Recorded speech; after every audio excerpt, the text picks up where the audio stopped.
guys, Techie Talkies here at the UP College of Law, and we're about to see the iBlog Summit 6. Let's do that again.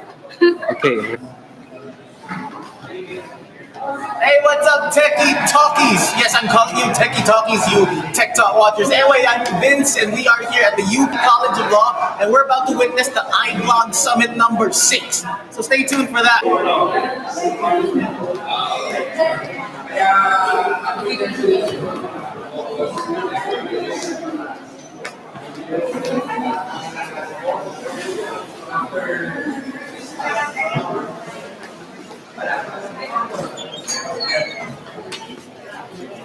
Focus more on technological blogs and hot trends on Google.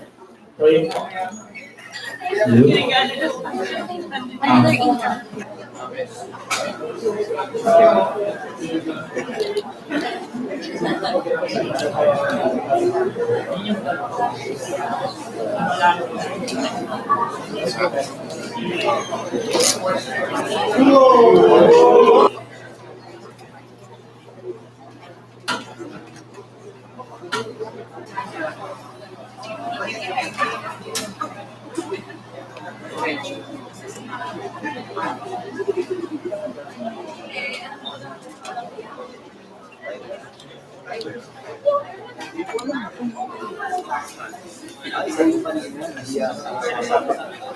Tayo yun. Hindi ka tumingin. Ayaw nga dito. Tayo yun.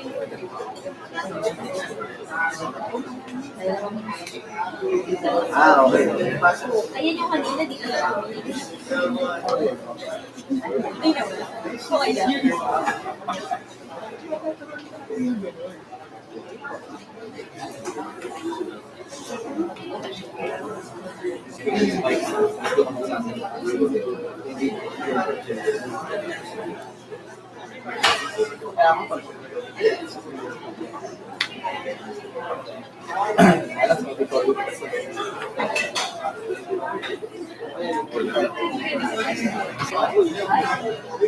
Hi guys! Siyempre na mahanda.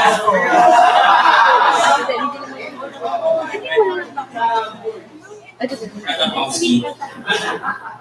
Okay, kung hindi tayo natin yung performer mamaya, siyempre, networking needs pa rin tayo till now.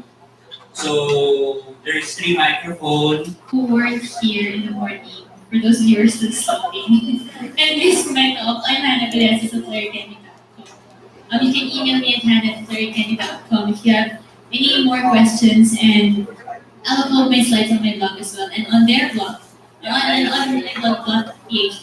My blog.ph. Thank you. Here naman tayo sa mag-birthday sa Friday.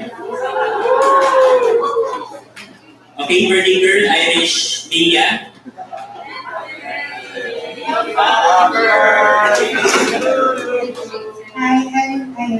Hi. One of my blogs is Guy Has usually it's more on entertainment, lifestyle, and reviews.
alaala, isang kahapon, narito sa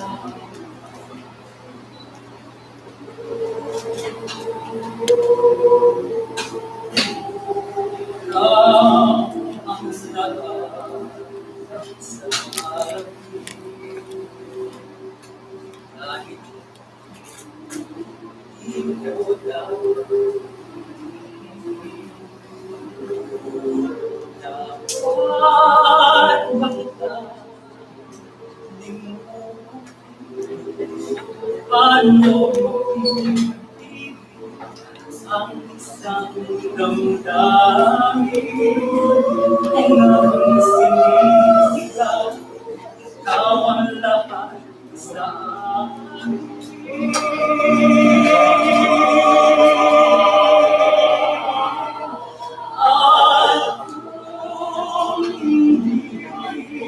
hindi ang panahon upang ikaw ay mahalin bukas.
Time of FBR, mga 17% yan ng GDP and economy.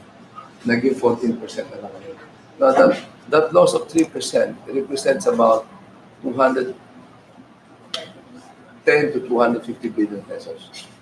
Na kung sana, hindi tayo bumaba, wala tayong deficit ngayon.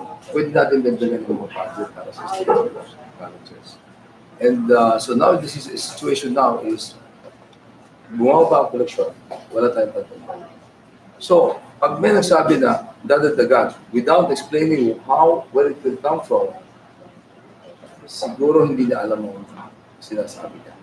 But it's very important na maitaas natin sa 17% yung koleksyon. And how do we do that? Kailangan alisin mo muna sa salary standardization doon, yung mga salaries ng mga revenue collectors. Dapat doblehin natin, triplehin as well nila para hindi sila mag-up sa corruption and so that even this part. There has got to be kasi ang bala ko sa buong lipunan natin, karoon ng competitive spirit, competitive atmosphere.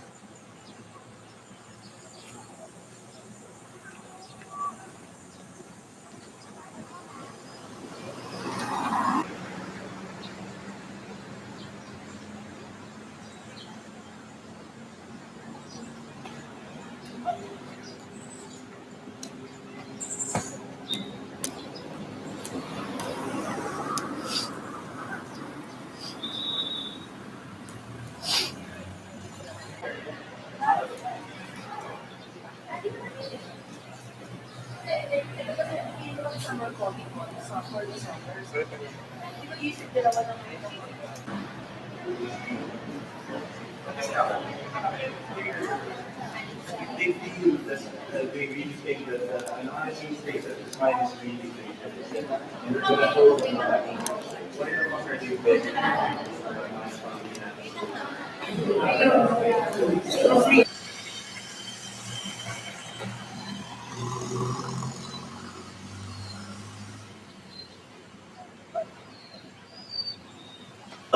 which is a bit difficult because it's not all the time you have the cash or the sponsors. But my best suggestion would be to really come up with relevant or I forgot the right term in your blog na talagang babalikan nila. So it's good to have once you have good audience.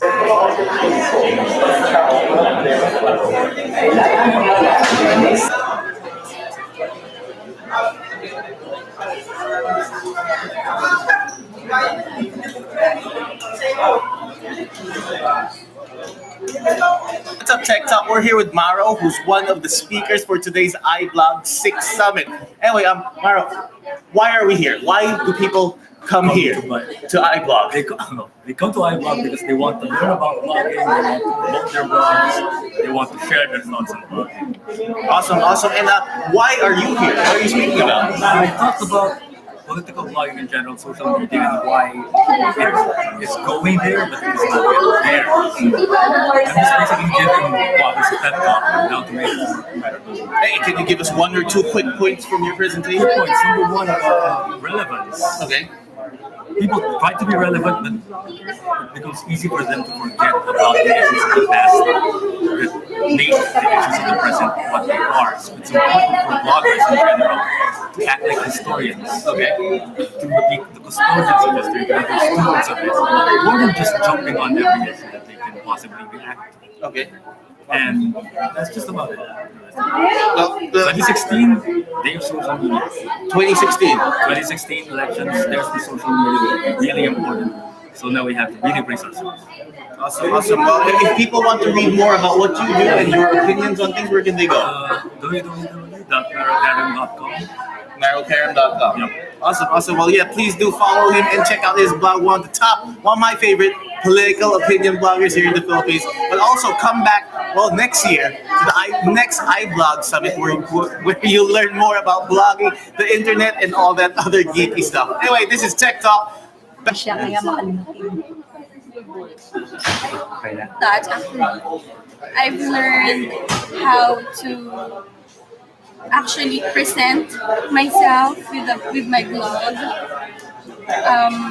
Although there were times that I think the discussion lacked something because my niche, I'm actually a mommy blogger, so I don't think that most of the things that mommy bloggers concerns were not tackled on the discussion. But there were also, especially yesterday. Yesterday was so much fun for me because that was like the SEO and how to earn more with your blog. Sige, dalawa yung natutunan ko kanina na yung kay Mark. It's good na nasabi niya na we have to remember the issues before and we brag about it. And sa how to make a contest dun sa vlog, very informative sinabi ni Mr. G. Of our coconut farms, parang gumigay mga farmers natin. Yung pinakamahihirap na farmers nandiyan sa mga industry na yan. Now, sa crops na yan. Now, to me, maganda ngayon kasi tumataas ang commodities natin. Tayo lang ang nagpapataas ng presyo ng bigas. Masyado tayong hindi mataas. Naabot na $1,000 per ton. Nung magkaroon ng crisis, now I think we're buying about $600 per ton, which is still high. But to me, there are just minor things that can be done. Makukover na natin na less than 10%. Hindi dapat nangyayari ito. Well, of course, I need not mention about the corruption issue. Actually, financial, dapat ng farmer, hindi na tanggap. Ngayon, to me, pagka may na-hit ng bagyo, the government can afford to just give them the fertilizer for free. Kasi parang cash transfer na yan na pwede mo na ibigay na lang yan na dito. Hindi na kailangan bayaran kanila. Because unless we do this, we cannot encourage this farmer to plant. The biggest problem is Wala nang kita ang mga magsasaka. Hindi na sila nagsipapan. Follow-up question. I think yung areas na sinabi ko po, katulad ng Targa, talagang ano yun, walang conflict sa housing. But I think where we see the conflict is yung mga Central Luzon, for example. Kasi ang Central Luzon is our rice granary, you know. And yet, Central Luzon, correct.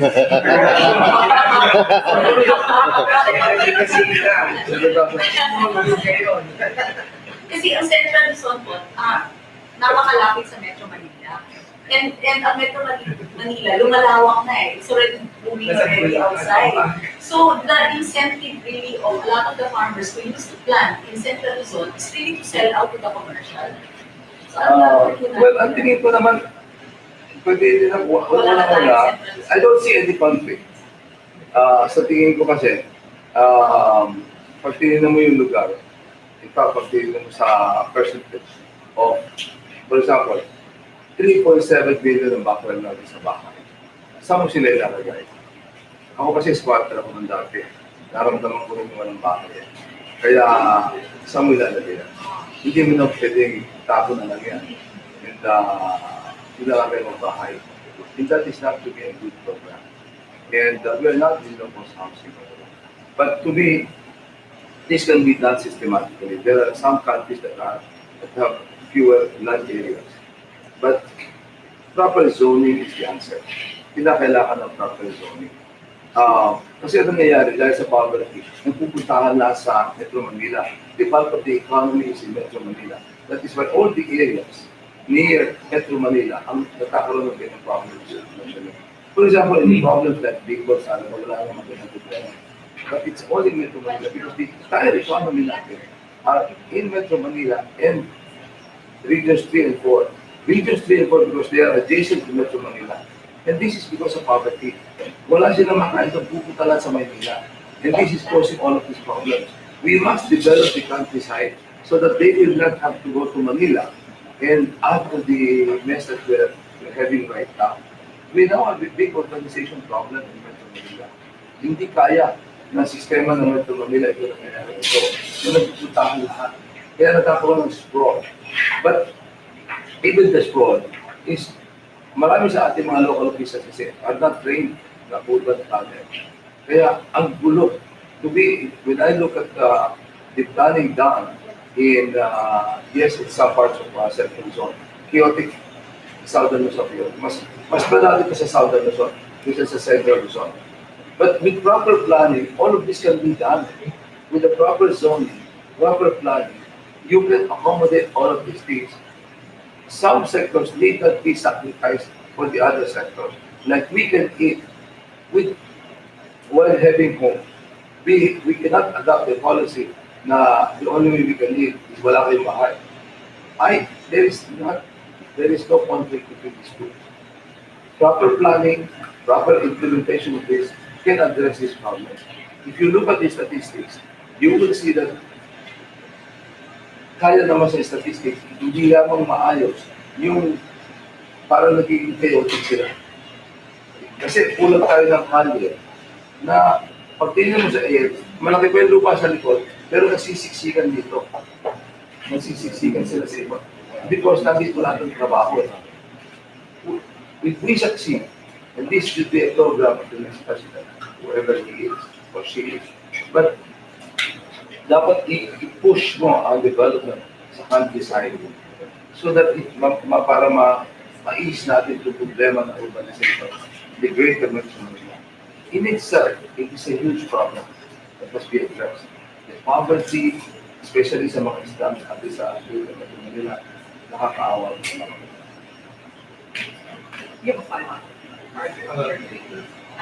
But before I leave agriculture, this is the first time that we should look at agriculture as an opportunity rather than a problem. In the past 2-3 decades, more 70s, the last time we had the Green Revolution was in the 70s. Yeah. But all over the world, hindi na consider na importante agriculture. Up until recently, nung magkaroon ng food crisis, kaya na biglang suddenly, nagbabalik na ang investments. But, nagkakaroon na ng questions ng mga GMO kasi sa Harvard questions now, whether you want genetically modified crops, etc. But this is how other countries address their problems of food. But luckily for us, malaki pa ang allowance natin. We just have to manage agriculture and implement our program. Kaya naman yan. Sa rice, ang kulang natin less than 10%. Madali yan din siya. Yes, Madam Chair, I want to follow up on that from poor migrating to Manila and Yeah. And since galing po kayo sa housing industry, ano po ang balak niyo po sa program ng mga informal sectors, both rural and rural poor? Kasi malaking problema, magiging mataas na priority ba yun sa inyong administration, gaya ng priority ng Singapore Croatia, mass housing for poor. Dalawa yung solution dyan. Number one is the infrastructure. I think clearly naman this is why I like expertise. But what I want, ang gulo ng ating infrastructure eh. Pag tingin ng infrastructure natin, talaga chaotic to eh. Na dapat itama muna. Sabi ko nga, kung bagay sa tao ito, pag inandyo lang, ang daming barak. For example, what I will immediately do is to connect SLEX sa NS. Kailangan makonect yung dalawa na yan. Kasi kung pupunta ka from Santa Rosa to Tala, ba't kailangan akong bumaba na EDSA? Dapat yan, tuloy-tuloy yan. Kasi hindi ka naman bababa sa Santa Rosa, pupunta ka sa Tala. And vice versa. Dapat ma-extend ka agad yung SLEX to Lucena para yung mga taga-Bicol para magbubang yung mabilis kasi walang traffic after Lucena. Hindi masyado. Tapos sa doon, kailangan makarating na Rosario La Union. So that people here can go to Baguio very quickly. Pag-exit mo pala na Rosario La Union, Baguio na. And then yung mga people naman sa La Union and Region 1, Ilocos Norte, Ilocos Sur, medyo mas madadali na mag-drive. Anong Tarlac ng Pangasinan? Magbubumi yan kasi kakaroon tayo ng main trunk initially. But our ultimate objective is to have a new version of the Pan-Philippine Highway to President Marcos. Yung from Tubigarao to Mindanao. But sisimulan mo na yung traces, yung foundation yan. But very quickly, the first 100 days, gagawin na lahat ng pagtatalian because you have to show that your term will not be corrupt. I have a definite strategy of fighting corruption here. And to show everybody that if I make it as president, this will not be a corrupt administration. First 100 days, kita mo na lahat, bishop, lahat ng clerk, lahat ng panay, media, lahat, tingnan na lahat ng review ng mga kontrata because I'm going to give them all out in the first 100 days. Televised, on television, everybody will be, foreign investors, local investors will be told, walang hihingi sa inyo. Kung may hihingi sa inyo, supunin sa akin, in media, front television, hihingi ka kayo ng pera.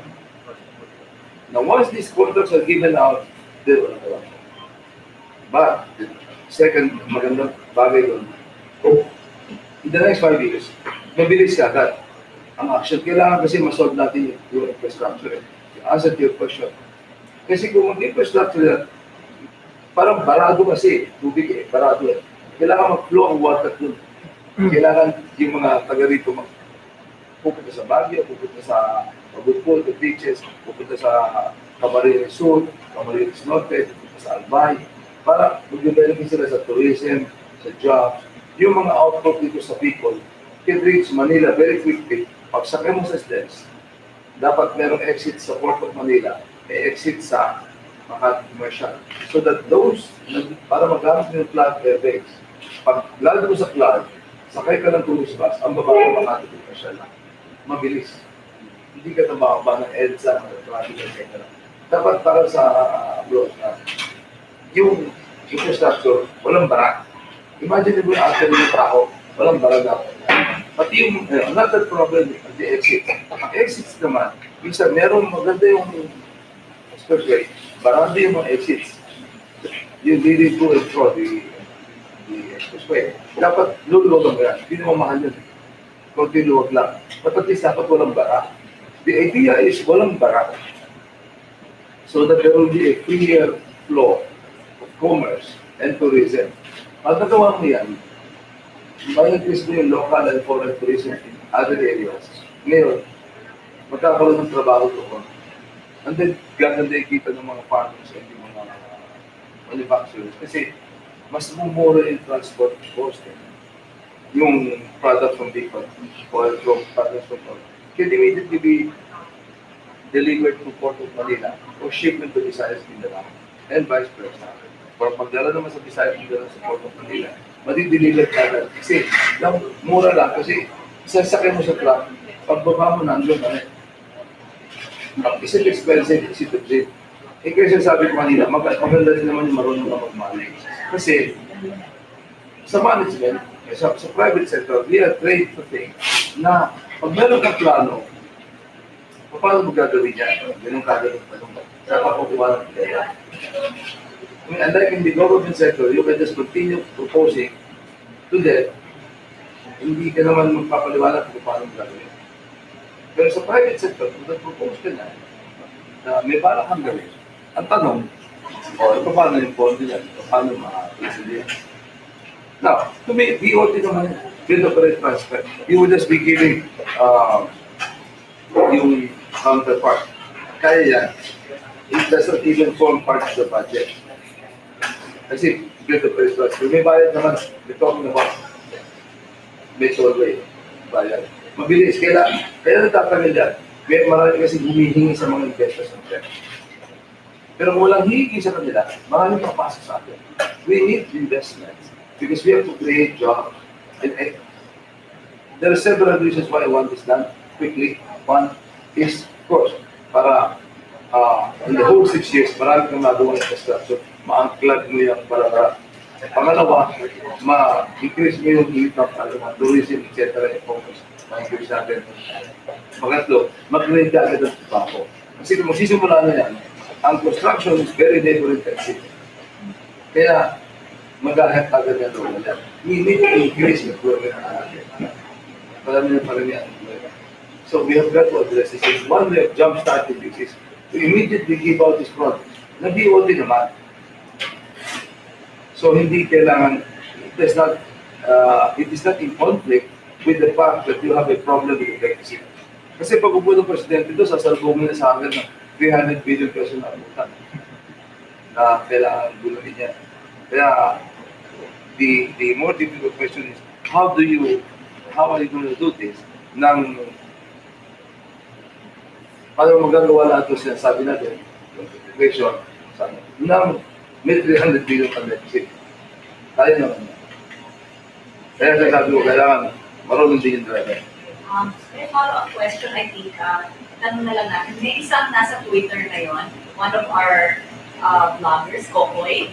Okay, Kokoy has a quick question. Siguro ito, yes or no, and a little explanation. Sabi niya, Senator Villar, you mentioned proper urban planning. Do you think it is time for Metro Manila to be unified under a government? Maganda sana yan.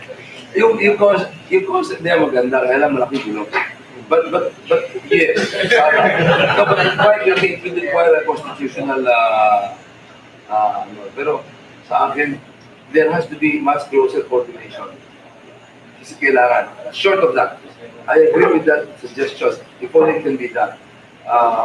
But short of that, kailangan din may liderato ng content. Kasi may influensya mo yung mga mapapag-usapan mo yung mga dito na mag-ayos-ayos. Kasi ang liliit ng bayan, gusto nila sariling plano eh. Hindi nga pwede, kaya nagbabara-bara kumbaga sa pasyente, bara-bara. Hindi kailangan. Hindi, idea is free flow. And a master plan. Mega Manila na eh. Hindi na, Metro is too small na.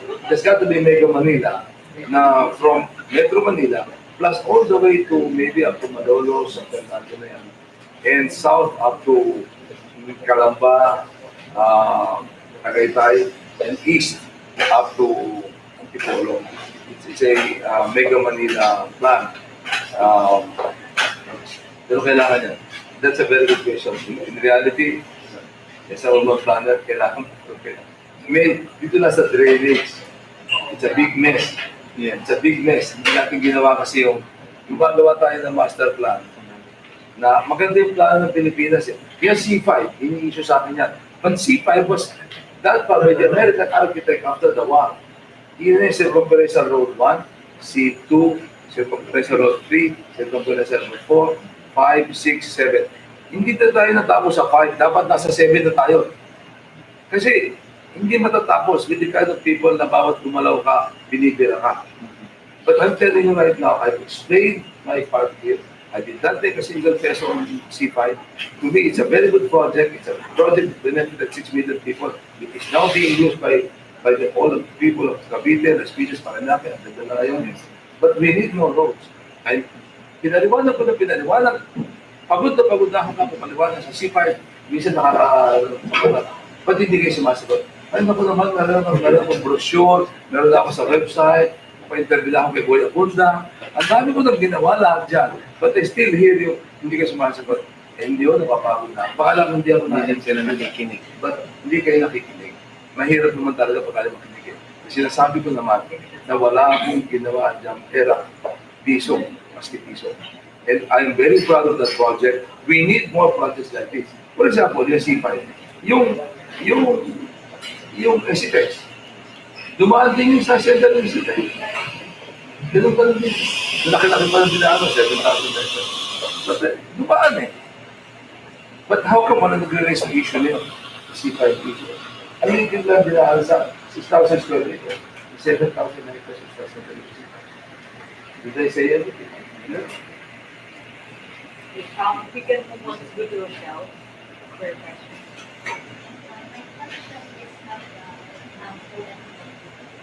So, on support system for women. In the past week, we've seen Dubai developing. So, my question is, if something like that is going to happen, where we have a lot of what would you, how would you solve it? Our dream is to have a country na ang isang Pilipino hindi na kailangan malis para magkaroon ng trabaho. That is the long-term objective. That's why we want to provide jobs. We want to create jobs here in the Philippines. But now, we cannot do that immediately. And we have 9 to 10 million overseas workers. Well, putting that in proper perspective here, yun naman sa Dubai, ang nangyari sa Dubai, nagpunta naman sa Qatar, sa Abu Dhabi, Saudi Arabia, and Kuwait, where ang demand nandoon pa. Kaya ang remittance natin actually hindi mo ba. This year, we still expect to have an increase of 4.5% in our remittances. Nakakahanap na din ng trabaho. So, itong OFW ay isang napakalaking problema na parang ito yung sakit natin nga eh, na kung bakit dahil sa ating sa kahinaan ng pamamahala sa ating bansa, hindi tayo nakagawa ng sapat ng trabaho para hindi naaalis ang mga Pilipino para magkatrabaho dito. So what we have to create jobs in the long term. On the short term, kailangan mo yung safety nets. Ang safety nets kasi, yung mga OFW na kunyari 10 million na, you have to assume na certain percentage niya magkakaproblema talaga na meron mahirap sa maluloko, magugumbog, magugulong. That's why the state must provide a safety net. Dapat yan. Malaki ang pondo ng dole dyan. Na automatically, pagka meron ng kaproblema na ganyan, pauwi ng kumita. Kasi parang yung kotse, no fault insurance. Magkapag-gaan kayo, basta babayaran kayo, regardless of fault. Sa ngayon, pagka hindi documented yung worker natin, hindi binibigyan na OWA ng kanila. Eh, mahirap yan kasi napakarami natin mga OWA hindi documented. Pilipino rin naman yun. That's why we have to provide for the safety net until such time as we can create jobs for them to return to the Philippines. In the end, we need to provide jobs here. And that to me is the only solution. But hanggang hindi natin nagagawa yan, it's important that we put safety nets.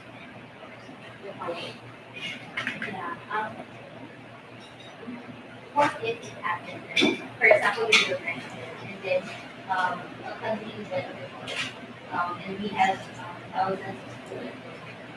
Well, sa akin immediately, uwi, wala dyan. But hindi kanya kasimple yan. Kasi ayaw din nila umuwi. Normally, pagka ganyan, gusto nila magpalipat. Kasi wala naman trabaho dito. Madali mag-uwi. Ang dami ko na nga naiwi ng mga diba? Problema ayaw nila dahil ano naman daw gagawin nila dito. So what they want from the government is really to look for placement sa ibang bansa. Kaya dapat meron kagad tayong makikipag-usap tayo kagad sa ibang bansa para mailipat sila kung ayaw nila umuwi. And then yung gusto mong uwi, you will. But if you say na iuwi mo sila, magtatago yan, hindi lahat ng gusto uwi. Kaya, yung nangyari sa Dubai actually, walang ginawa gobyerno. Pero nagkaroon na ang mga OFW natin talaga magaling din. Sila na mismo yung nagpunta sa Abu Dhabi. Kasi Abu Dhabi is very close to Dubai. Sila na mismo nagpunta sa Pakatan. At naganap sila ng trabaho. So parang nagkaroon ng solution yung problem without the government lifting a finger. But I feel that the government must be prepared to do something drastic if need be. Should anything like this happen, dahil nagkaroon ng gera, they must be able, the government must be prepared to transport everybody back.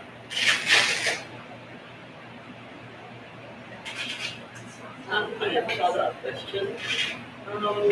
It may seem trivial, but then we have to admit that the Filipino family is from the state of semi-dysfunctionality to dysfunctional because of OFWs. Yeah, I mean, so is there any program that you intend to do, like program for the families of OFWs who are here? Because right now, it's as if they don't know that their families there abroad are working so hard. Some of them have so many problems. Some of them don't even have money. And by the time they come home, they don't have anything here. We have sa akin, alam mo naman, hindi naman sa amin, pero siguro, iba namang klase na pag umaga sa mga OFWs kasi nakikita ko na yun talaga yung pinakakawawa. Marami dyan talaga mental lang. Pati savings din na inubos na nila para magkaroon pa tayo ng SFP. Ating kumahenday sa ito. And then naloloko. Yung nga yung kanina sabi ko, safety net ko lang. Yung mga pinakagrabe, kailangan masiguro natin na hindi nila ang so we have to send more lawyers there. Ako kasi nakikita ko na ang budget of lawyer must be increased 3 times. Not double, 3 times. Meaning, unless you have to change the structure of the DFA, yung Foreign Affairs and Employment, para mas maraming tao malagyan mo sa mas maraming Pilipino. Okay? Now, mas importante mo na yung safety net na kailangan mo na walang masyadong akit, walang masyadong akipyado, at madami mo nakikita. Yun muna. But having done that, then dito naman, mapuprovide ka ng mga benefits to all the people. I have filed a bill, magkamatili ko na group na nagpo-provide for example sa mga hospital for all WWs, ways for them to invest, etc. Trabaho is something na hindi natin makakapon. Dahil dito lang, we have an increasing unemployment problem. Yung ako ang ginagawa ko, binibigyan ko sila ng mga livelihood training, yung personal ko. But to lead the government can, kasi part of my strategy, kanina sinabi ko yung creating a competitive environment. Kasi hindi masyadong mahina po ng Philippines. We have to make our government officials compete with each other, ang premium mga projects. Second is entrepreneurial revolution. We really have to encourage yung number one, allow the flow of credit to the small and medium. Kasi sa ngayon, yung iba sa kanila, mas nila ipon. Pagpunta rito, hindi sila makapasimula, walang alalay. There is no government program for small and medium scale enterprises. Yung mga maliliit, jari lang. Jari lang yun. As an entrepreneur, I can tell you, May mga brochure, pag kumanta ka lang, bibigyan ka ng brochure, utilize, etc. But hindi talaga massive. But what I want is to change to the point of changing the banking system just so we could ensure the flow of credit to the small and medium enterprises. Sa tingin ko kasi, kung dalawa pwede mo i-offer sa trabaho and yung opportunity mag-negosyo maliit. Pagkaya na naibigay mo, at yun ang ini-encourage mo. Kasi dalawang gagawin mo dyan, entrepreneurial revolution and yung competitive environment. The two necessary ingredients to really push us forward. Ako, I've long been an advocate of entrepreneurial development. And that's going to be the centerpiece if I make it. Centerpiece yung dalawa na yan. Competitive environment and entrepreneurial revolution, which will be perfect for all two. You know about the mindset of the Filipino family Yeah. here. Yan, alam mo kaya ako, lahat nitong aking programa is sa precisely to address the problem of poverty. We are a poor nation. And I maintain that is why I started right now with saying that leadership is important, managerial ability is important, experience is important. Because to me, unless you have these three, you cannot manage the economy well enough to create more jobs and address this issue of poverty. But once you address this kasi, mababawasan mo na yung lalabas ng bansa. Because talaga naman nasisira ang pamilya. I'm a family man myself. And sa active member ako ng Focus for Christ, Families for Christ. And you can see that the main problem namin, talaga yung pamilya, yung 10 million yan, malaki ang problema natin yan. Talaga malaki ang social cost of the that hindi pa natin hinaharap. We don't even want to talk about. But there's a huge social cost of this 10 million workers. And hindi naman lahat, but it's a very significant problem. This has got to be addressed. But talagang ang solution, you have to strike at the root. Talagang kailangan mag-create ka ng job dito. To me, you have to put the country in a path, in a growth path of about 7% per annum for the next 6 years, specific, para makakreate ka ng excitement. The next president of this country must be able to manage day one. We have no time to lose. He will be confronting a deficit of 300 billion pesos, and we will be facing enormous problems. Mindanao, Nigeria, Lema. There will be a lot of corruption temptations. But day one, you should be able to manage. If on the first year, you fail to impress the foreign investors, first year you fail to impress the bureaucracy, first year you fail to impress the media, the official, then your time will become an ordinary so-so ka na. Hindi. Kasi very cynical lang ang Pilipino, very skeptical lang. So pagka first year, you have the honeymoon, ikita ka muna niya. If you fail to accomplish anything significant, year one, then lahat, wala normal yan, wala naman useless mga promises. But if on the other hand, year one, you show na ang dami nangyayari. Bid out mo na lahat ng kontrata, very transparent, you've invited more foreign investors, magkakaroon ng stampede yan. There will be a lot more investments coming in. Ang daming pera sa labas ng bansa. Hindi lang tayo nakakasali. But the world is very liquid. And there are trillions of dollars out there. Hindi tayo nakakakuha ng ating share. We have to be marketing oriented. Kailangan may marketing skill ka din para maka-attract na, para magdala mo dito. Because yun ang mag-create ng job. Hindi yan, yung mga investment mo ang mag-create ng job. Coupled with entrepreneurial revolution, yung mga tindera sa financial sector, then magsasabayan. Then sabi ko,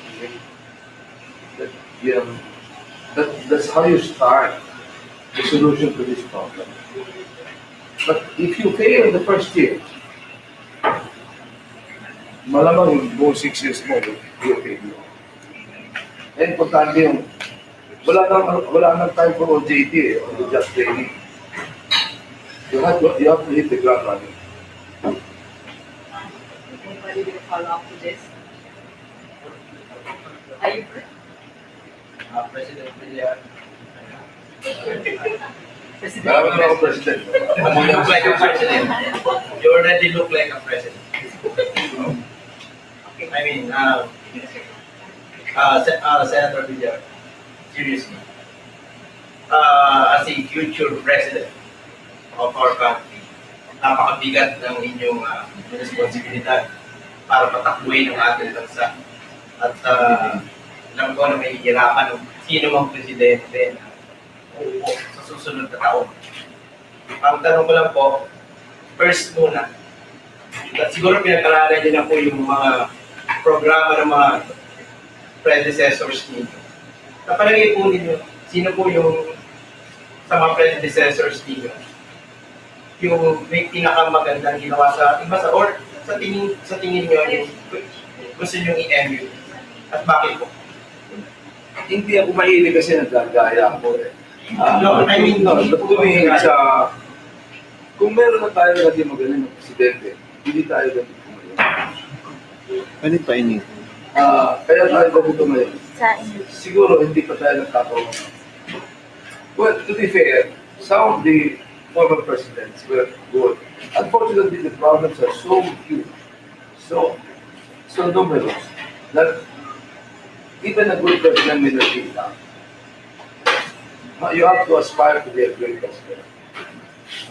And kasi laki ng problema. Malaki ng problema eh. Malaki din talaga ang issue nyo.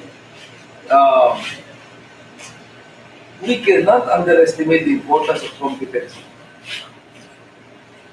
We cannot underestimate that. We cannot afford another 6 years of incompetence. And I have to look at other countries for examples of excellence in leadership. I'm sorry to say that while I have very high respect for our former presidents, they're very nice people, depending on who's going to do it. But in management, we judge the performance by the results. Looking at the Philippines now, it's very clear that we have been mismanaged. Ayoko naman mag-sound na parang mayabang. It looks like we've been mismanaged this past few decades.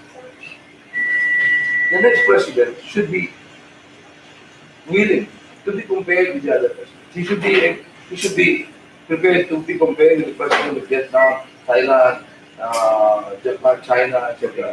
US, Obama. Hindi siya dapat mayayanig yan. Dapat kaya rin niya.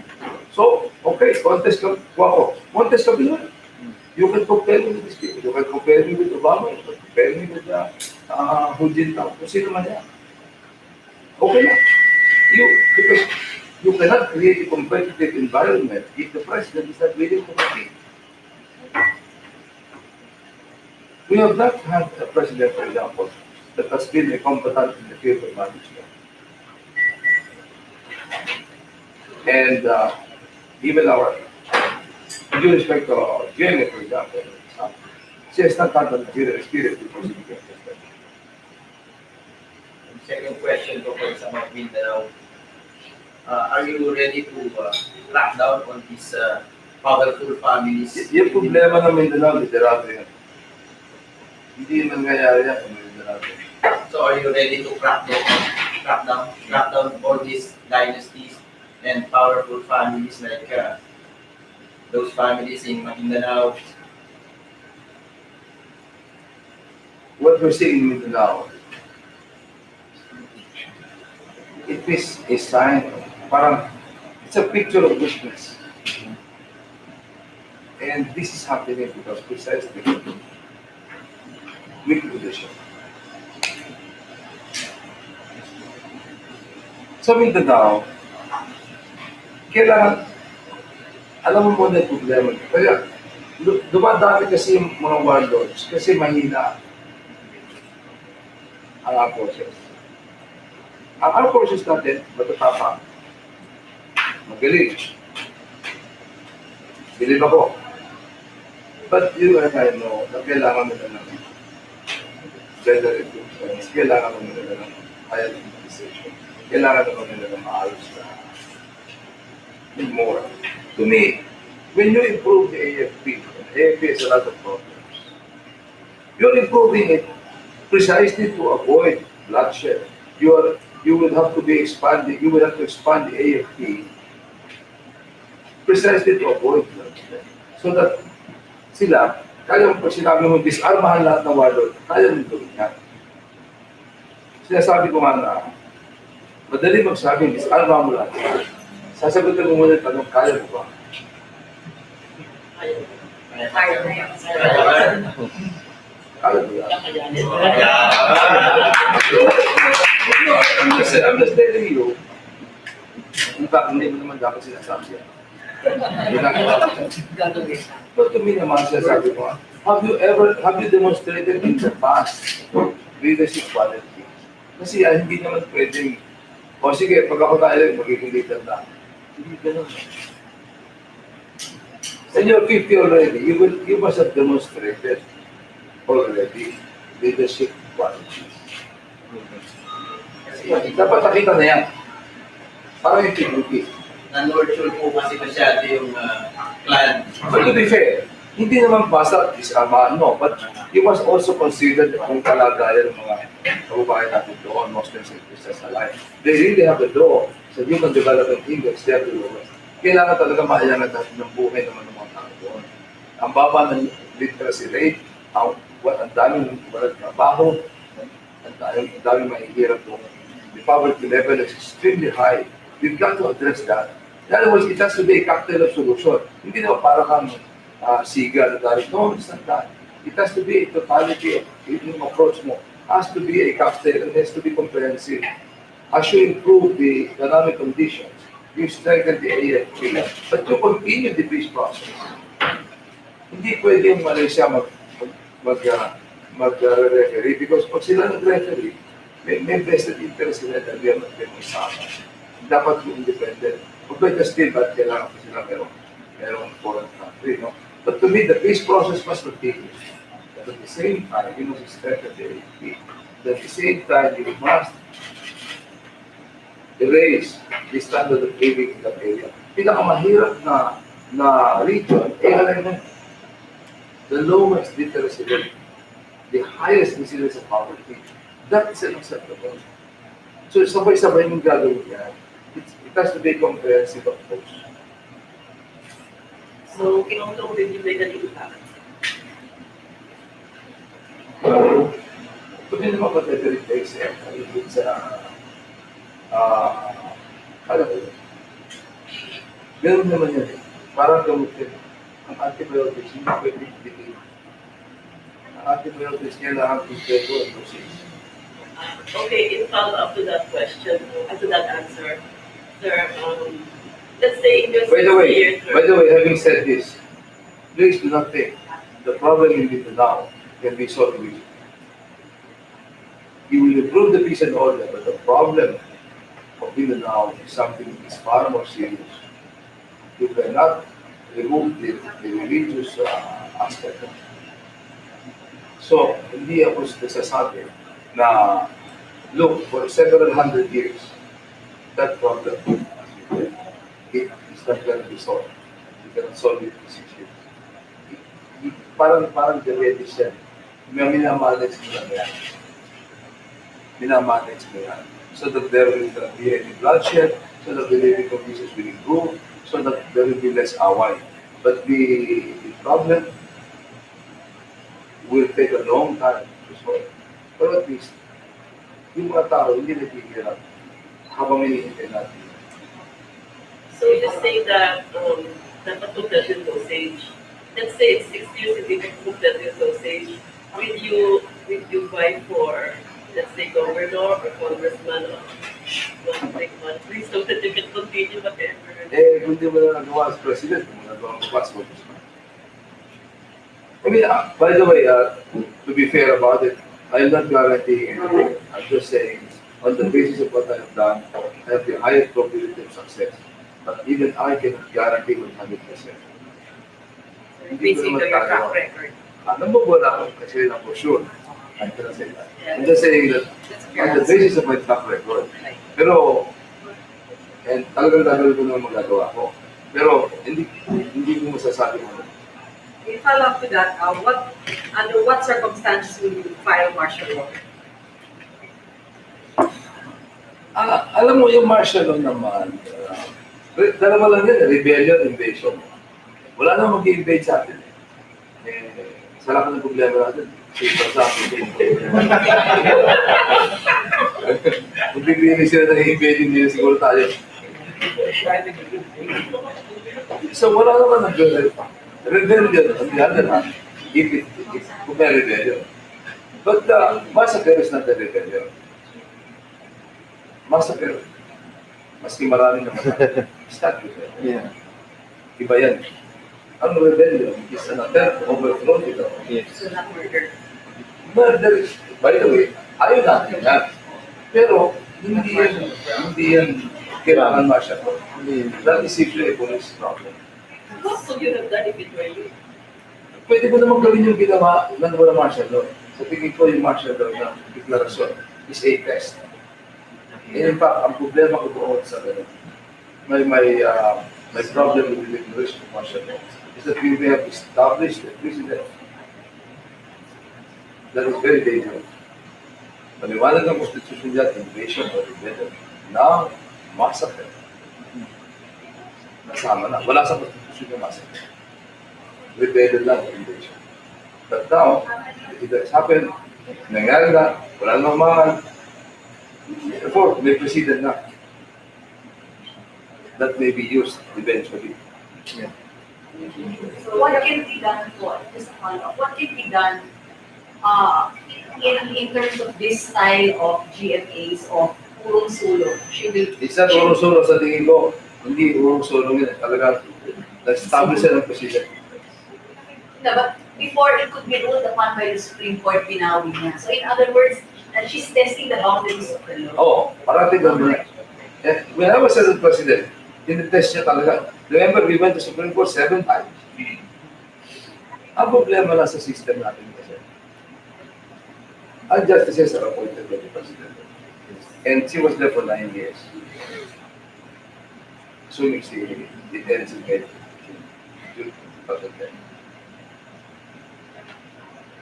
And halos lahat ng justices appointed. But what can we do under our system? The law is what the Supreme Court says. If you do something in the law, and the Supreme Court says it's legal, it is legal. It shouldn't be time for the justices to be elected rather than... So tingin ko, Instead of hindi naman. the justices being appointed, should at least be a I think that is precisely the reason why the term is limited to 6 years.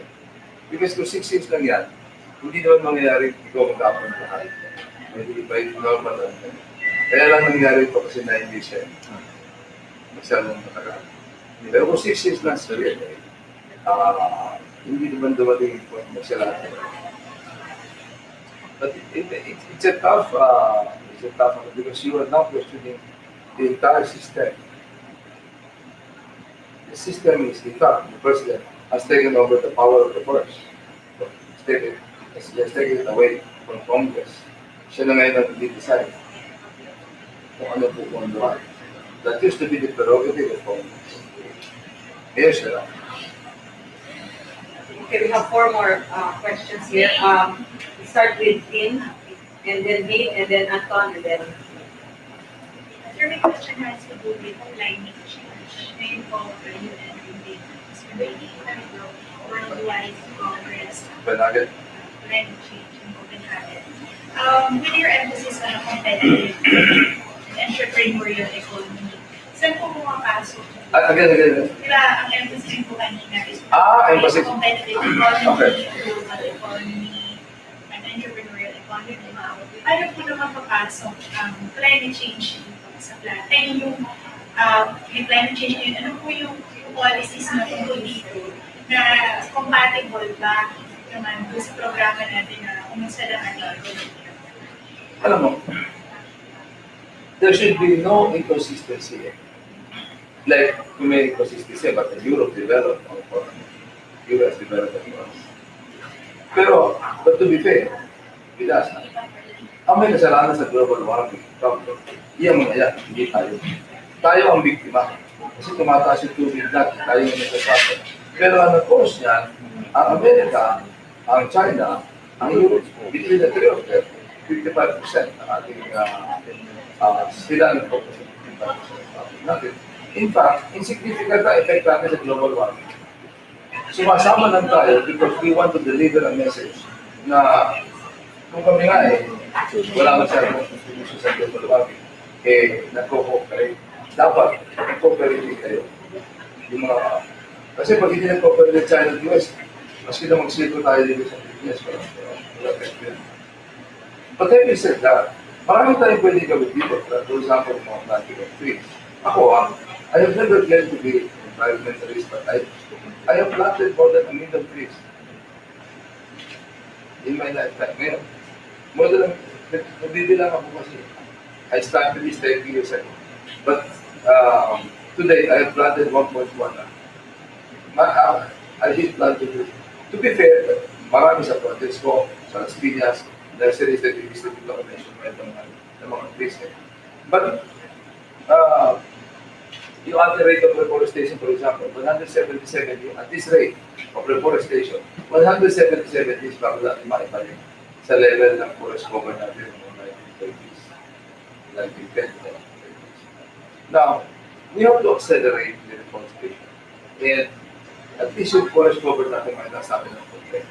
If that minimum prevent further decrease in our mga forest natin, but hopefully, ma-reverse natin process. Ay, madali naman yan. Ako disquido yan. Hindi lamang sa global warming, hindi lamang sa environment, but maganda yan kasi tingnan. And it will also improve yung beauty sa ating paligiran, and good for the research, good for your quality of life natin. So, hindi ko natin ginagawa yun. In fact, sinasabi ko nga sa kanila, huwag kayong global warming. Hindi na itindihan ng tao. Dapat, in addition to that, sabihin din natin yung economic benefits. So, tree planting, for example. Gaganda yung lugar, tourism and food, water natin mag-improve. Yung supply of water. Maraming benefits can be derived from planting trees. When I was a speaker of the house, meron isang bill, hindi kumapasa, yung cleaner act. Pinwersa ko lang yan. Pinwersa ko lang yan. Nagalit sa akin ng Secretary Department because the government was against it. Dahil masyado na iklit. But I forced the issue to be there. Because I really feel that we should agree there. Kaya, again, I have to go back to what we have done. It's very important that when one says, I am an environmentalist, I promote for environment, dapat pakita na rin niya, may nagawa na ba siya in the past na napuprove na environmentalist natin. Now, this is very important because sabi ko, madali na rin magsabi kasi ng anong gagawin mo. I think that ako naman, in my case, I have demonstrated this love for the environment. When I forced the issue of cleaning up, and the number of cases I planted, and then the visit I sponsored in Congress, since I was a congressman, if you track the visit I sponsored in environment, ang dami niya, and yung acts ko in Congress, and yung aking foundation, where I planted for the communities, ito man, dinemonstrate ko yung aking magumahal dyan. And which, a challenge that I would like to throw at the other countries. Dapat naman sabihin nila kung ano yung how have they been able to demonstrate this. Dapat naman. Otherwise, pare-pareho kami. Ganito, agad-asip, nagawa mo naman ako ng paper, basahin mo mga message ko. Di ba? Madali yun eh. Anyone of us can say, I love the environment. Tomorrow I plan for it. But, nung ba nakaraan, ipinakita mo na ba yung pagmamahal yan? O dahil kandidato ka lang? Manny Pacquiao. Si Manny Pacquiao, ito yung mananalo. Iba ang pakiramdam ng Pilipino. Parang yung very rare na nararamdaman natin pride. Nararamdaman natin only when Pacquiao wins. But we can have more of this eh. And isang mga kagaya sa creative arts, hindi na susuportahan. In fact, sayang ang Pilipinas because tayo, we are viewed pa naman as one of the most creative na bansa sa Asia and hindi na didevelop. Sa schools kasi nakikita ko nakikita ko sa foreign elementary schools and high school. Talaga na-develop sa kanila yung arts, yung paggawa-gawa ng mga craft, shape, yung pag-drawing nila, na-develop. Hindi na-develop sa atin. Which is kakulangan nga ng sa primary. Hindi na susuportahan. Well, what can I say? You know? I'm just saying that indeed it must be promoted. But again, titignan mo yung kandidato, talaga bang ito yung mahal nito yung kultura, mahal nito yung artist, mahal ba ito yung mga sports. Ako sa tuloy mo dahil makita ko naman yung kumahal. Ako, I want to be the champion of Filipinos everywhere, whether in the field of sports, in the field of yung mga creative fields na ganyan. In any field where there is a Filipino involved, we must be the champion. We must be behind him and support him all the way. Kasama yung seniors. After the pilot testing of the automated elections in the ARMM, and then we're going nationwide on automated elections. And up till now, Comelec still has not educated the people about it, and we only have about less than 5 months to do that. Natatakot ako sa automation, to be honest with you. Even I am afraid of automation. Baka hindi matuloy yan o baka partial lang. Marami akong mga naririnig na parang hindi ready, parang hindi pa handa eh. Baka ako magkagulo, magamit na ng kadahilanan ito sa akin. Kaya yun ang kinakapa ko. And I'm also worried, what can we do? Even the bishops are supporting automation. And pass it to a law. We can only try to prevent cheating. Pero limited naman ang magagawa ng bawat isa kung talaga may plano. Hindi ko kasi, ang problema, hindi mo naman alam kung meron na o wala. Hindi mo alam kung ito deliberate o talagang nangyayari lang dahil sa laki ng proyekto. But, mga magulang, mas maraming magagawa yung mga bata. Yung pag isang bansa yumaman, nag-i-improve yung edukasyon, nag-i-improve yung kalusugan, nagkakaroon ng pagkakataon ng mas magandang mamumuhay, mas maraming mga magagawa sa sports. At conversely, pag wala namang pera ang isang bansa, gaya natin yan, kulang na kulang sa eskwelahan. Wala man lang mga playground, arts and crafts sa elementary, wala naman yun. Hindi na develop yung artistic at yung mga bata. Maraming isa, ang problema natin, nagugutom. Kaya ang baba ng ating score sa mga examinations, sa survey, ay dahil na sa marami sa ating mga mag-aaral, nagugutom. 15% lang nakaka-graduate. Masyadong mababa. At ito yung dala ng kahirapan. Kaya hindi ka pwede magsabi na ng isang programa sa kabataan. Because to me, ang kabataan dapat kumpletuhin mo yung bigay niya. From sports, education, kalusugan, sabay-sabay na ibibigay mo sa kanila yung pagkalahat ng pangailangan nila. Hindi yung parang bibigyan mo lang playground or papakanin mo lang. To me, it's that yung pag sumigla yung ekonomiya at na-address mo yung poverty, mag-filter dahil sa mga bata. Ang bata ang makikinabang dyan. Primarily. Ano ko lang po. Mga kapatid. Kasi sa sector namin ang may kapasite po. May kapansanan po. Disabled po. Disabled? Maraming disabled po, especially yung mga walang trabaho. Nagkaroon po kami ng pwede para tumarap ng trabaho. Even branch mo na disabled, hirap din mga trabaho.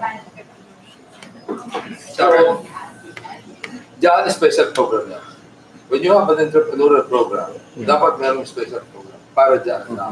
Kasi pag hinalo mo yan, kasi parang dapat dyan mayroong programa. Sa kalusugan lang, nakikita ko sa health. Yung aspekto na yan, hindi napapabayaan masyado. In fact, health is the main problem ba yan? Bukod pa sa livelihood. Dalawa yan, livelihood and health. Marami sa atin ang hindi makakita na pwede na makakita. Maraming mga kasi alam ko yan sa matay na hindi naman dapat nabulag yun, nabubulag. Maraming mga activities na magagawa sa pag-aaral na may mga kapasanan. Kaya there has got to be a special program. Ngayon, ito, mga kailangan na naman ng more budget yan. But that's why I have to go back na naman sa bigger pie. Kailangan gawin yan. But naniniwala ako na pagkasigla ng revenue sa tingin ko kaya naman gawin, na una yung dapat gawin, mabibigyan lahat ng attention niya. But ito kailangan ng special attention. Hindi mo pwede ihalo sa lahat. Kung sinabi mo, problema ng kabataan, problema ng tao, there has got to be a special program para dyan. Okay, we have one more question with Anton. You have no question, Anton? Because we will open the questions to the viewing public with their Facebook. So Anton first. Okay, question is, what if Mar Ross is your vice president? Or Bayani Fernando or Edu Manzan? Will they have a role in your government? Oo naman. Wala naman akong problema maski ka. I mean, ako siguro sa lahat ng sa mga politiko rin siguro, makikita naman na hindi ako nagtatanim. Kasi, I'm a builder. Constructive ang aking stance. Hindi divisive. In fact, a lot of people are asking me how I was able to put together si Bongbong as a tool. Sabi ko, you have to unify the country. Liderato yan. To me, liderato yan. Napakaganda, napakahalaga na magsisimula ka ng pamamahala ng isang bayan na buo. Hindi pwede yung sumamahala simula ng kalahati. Kalahati, bahala na. Hindi pwede yun. If you become president, you're the president of Muslims and Christians alike. You're the presidents of Ilocano and Ilocos alike. You're the presidents of the left and the right and the middle. So, andyan lahat yun. Ikaw ang pangulo nila lahat. Kaya, pagka nagdadala ka ng mga biases, prejudices, it will be very hard for you to govern the nation. Mangyayari sa'yo, divided the nation mo and all the way. But when the nation is divided, it affects productivity. It affects yung objective mo of moving this country forward. That's why it's very important for the next president also to have that capability to unify the people. Kasi kung halimbawa, yung partido mo lang hindi ma-unify, ano problema? So we will open the questions to the Twitterers and in the social chat. But I have one question here from GetRealPhilippines.com. What is your position on foreign ownership of land? Is there some opportunity to model foreign land ownership? That would probably, if I were to list down all, it could reach 100. But that's because it's already on a per department basis. Because you have to hit the ground running. Kaya mo na. Dapat pag upo mo, kaya mo lang patakbo ng bansa. But what we're offering is this time. What we will do, the competence and yung leadership. And then ito nga yung gagawin ko. Using the media resources of the government.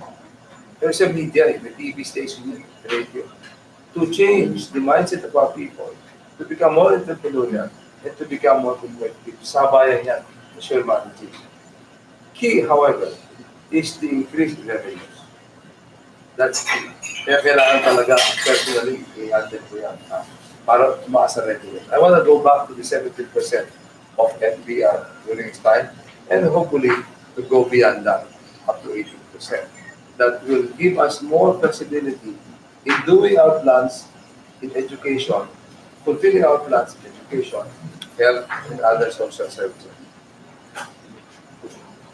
Sir, we say that your Experience in taxation.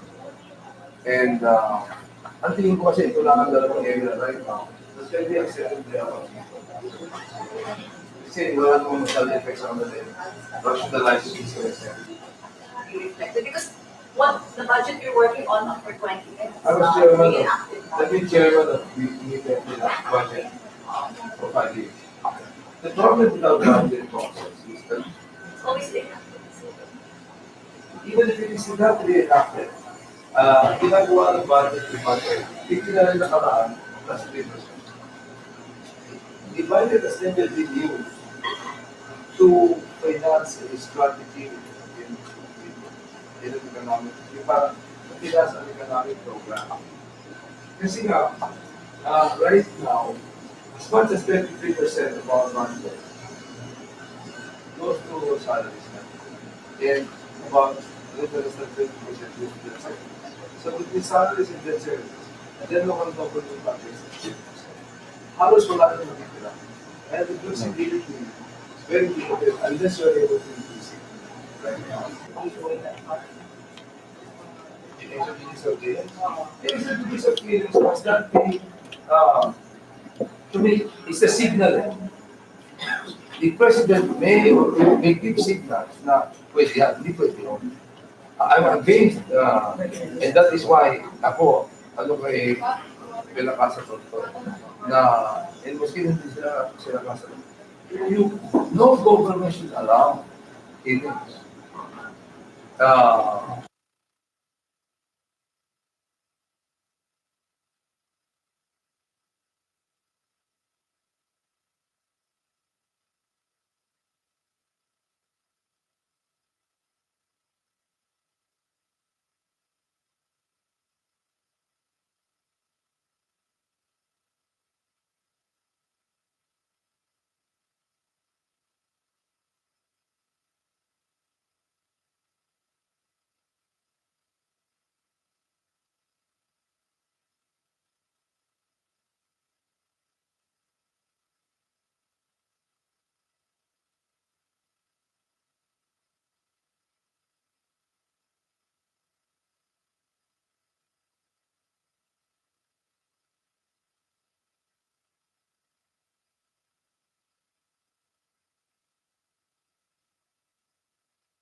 Air Force. Sourcing, I mean, if you try to fix the facts, you got to have sources. Timeliness, again, because of the immediacy of the web.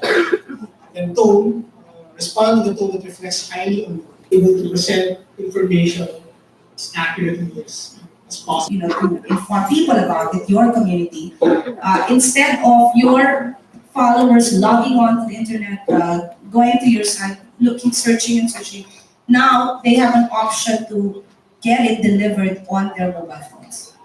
Okay, and then it's up to you when you want to deliver. You want it at 8 o'clock, you want it at 10, you want it at 12, doesn't matter. It's up to you now. It, in fact, can even look like a mobile magazine of some sort, depending on how you, just pictures. And then what? Anyone here? Who really uses? Okay. There is an option, just like SMS, there is an option. Would you like to read one, or would you like, or you got a blog post, you want to open? Yes or no? Just like text, you can decide, I'll read it later, until you have like 10 million text messages already. No, but this one, if it's asked and you you click yes, plus that page will include all of your blog entries, unless the subscriber deletes them. Okay. This is where I was talking about subscribing to more blogs. Okay.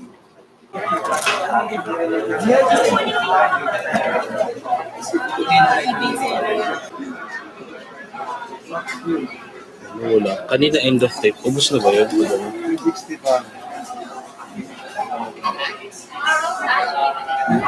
Galing ka.